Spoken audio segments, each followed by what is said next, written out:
welcome to Mornings on Main Street. I'm your host, Stephanie Miller. Thanks for joining us today. I don't know if I'm alone in this, but I think armadillos are adorable, and I wish I could save them all. Some fun facts for you. Did you know that armadillos sleep up to 16 hours each day? There are actually only 2 species of armadillos that are capable of rolling up into a ball, and then the giant armadillo is the largest of the species. I guess that's why they call it giant. Well, today we are meeting an armadillo, one that you can meet for yourself at the Nashville Zoo. His name when we come back. But first, let's get a check of your headlines. Alleged gang member 23-year-old Denzel Santana is being held on a $750,000 bond following an early morning raid on a Gallatin residence on Starpoint Drive. The raid came after a months-long investigation by Gallatin police. During the raid, police seized 5 pounds of marijuana, a half pound of mushrooms, 5 ounces of THC wax, 260 THC vapes, and 74 oxycodone pills. Police also confiscated nearly $11,000 in cash, an AR-15 rifle, a Glock 19 pistol, and a 2018 Nissan Altima. The Tennessee Titans Foundation and the United Way of Greater Nashville made a donation of 300 backpacks filled with school supplies to Houston County. What a great thing. Backpacks were distributed to Erin Elementary, Houston County Middle School, Bethesda Community Mission, Erin Housing Authority, Highland Rim Head Start, and Light Path Student Enrichment and Learning Center. Circa Sports' new sports book is now open at the Mint Gaming Hall in Franklin, Kentucky. Among the Mint's new features are an 80-foot viewing experience, premium seating options, flexible betting access, and a live broadcast studio. The Circa Sports book is expected to bring 50 new jobs, marking over 400 total jobs at the facility, which is just over the Tennessee state line. We'll be right back.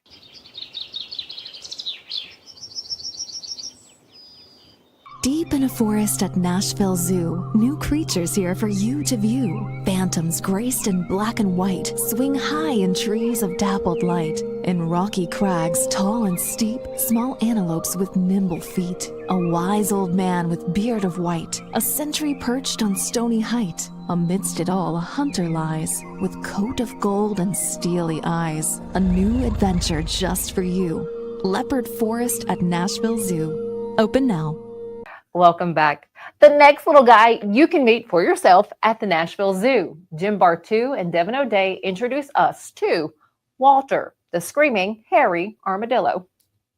And it's my favorite time in the show. It's when the live animals come out and Lindsay Schick joins us. It's so good to have you. Oh, thank you so much for having us. Introduce us to Walter. So this is Walter. He is a screaming, hairy armadillo. Can you guess how he gets his name?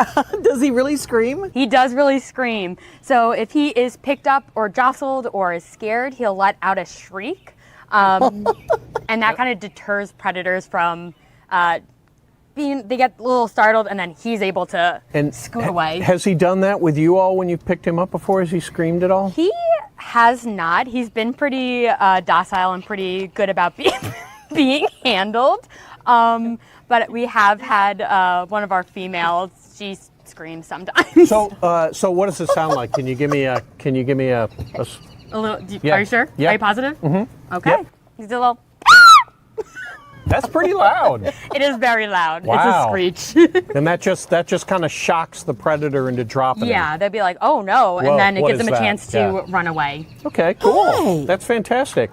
Well, now this isn't the kind of armadillo we see around here. How many different species of armadillo are there, and where is this one found?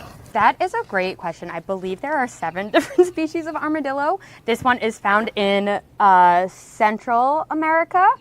The one that is found here in Tennessee and in more the United States is the 9-banded armadillo. Right, so those are the much ones you larger. see up on the road. Yes. Okay. Yep.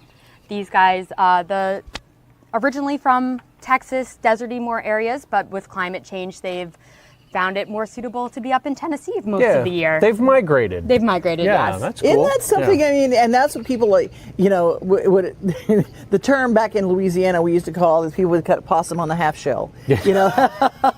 Well, they kind of do look a little like possum with some armor on. Yep. Yeah, some armor. And speaking of the armor, how does that protect them? I mean, does it really help deter some of their predators? Yeah, so if something was trying to grab at it with like sharp teeth or nails, they would have a lot harder time getting and breaking skin. So it kind of would just like slide off a little bit more. It is the same material that is found in our fingernails, just much harder and a lot Keratin. all Yeah. over. Yep. Yeah, that's great. Now, I have heard that armadillos will roll up into balls if they're frightened like that. Does this one do that?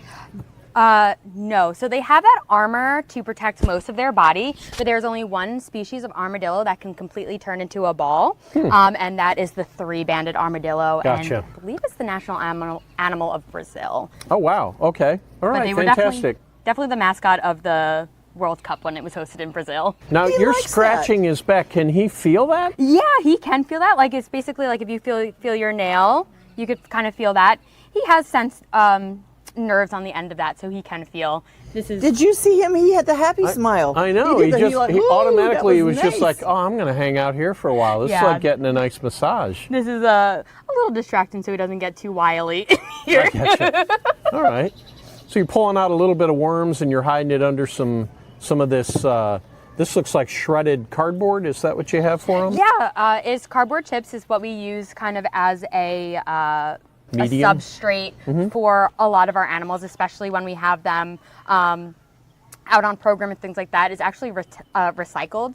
Okay. Do you Fantastic. create your own here? Do you have a shredder No, we machine? don't. No, there is a company that actually recycles old boxes to make into. Isn't that nice? Yeah. We always That would be wonder really when cool. you recycle and you take your boxes of recycling, what do they use them for? Well, here's an Potentially. example. Here we go. They shred it and use it for armadillo Substrate. basis. Yeah. Substrate. Yeah. Would this kind of animal, would the screaming hairy armadillo, would it make a good pet? No. So they do require a lot of work. These are more of a desert animal, so they need really dry, hot environments. They need a lot of dirt to bury themselves in. So it would be a very, very messy animal, and they can be a little stinky as well. Right. Now, I noticed that you're burying these mealworms underneath some of this substrate. Can he smell those? Does he hear them? How does he find them? So he is smelling. It's very much buried into the the shavings right now, but he has a long and mobile nose that he's able to kind of sniff around and find those insects. He is an insectivore, so mainly eating insects, but will eat some plant materials as well. He is not interested in the vegetables. He's like any little kid. No. He's like going, no, Yeah, the no. green stuff, I He don't said, want it. I'll eat it at the end of the day. So he has that, and he also has very, very long nails that he uses to dig burrows and to dig up worms as well. Similar to the ones you see in your yard that are digging giant holes in your Yep, yard. exactly. They dig really well. They're good diggers. But the ones in your yard are also looking for larvae and for That's right. bugs and things like that as well. Right. That's exactly right. That's their food source, right? That's what that's their main food source. So that's kind of what they're doing. Yeah. Well, I mean, how do they live a long time? They look like they're almost a little prehistoric. Have they been on the planet for a long time? What is their Yes. lifespan? So they have been around for a really long time. They're actually in the family Xenarthrids, so they're related to sloths and anteaters. Oh, wow, okay. And they've had. How cute is he? Devon, Jim, thank you so very much. I don't know about you, but I kind of want to pick him up. Just saying. All right, stick with us. We'll be right back. Busy bee, yeah, busy bee. If you need Hold on, y'all. Hold on. I need to make a call. Hey, this is Brianna with Busy Bee. I'm giving you a call to let you know your technician is on his way. 333. Guys, not yet. Not yet. Busy bee, oh, I'm busy ready, bee. guys. Call 775-7833. Welcome back. As always, thanks for joining us here at Mornings on Main Street. We love sharing all that we do. Have a great rest of your day and a wonderful weekend. We'll see you back here on Monday.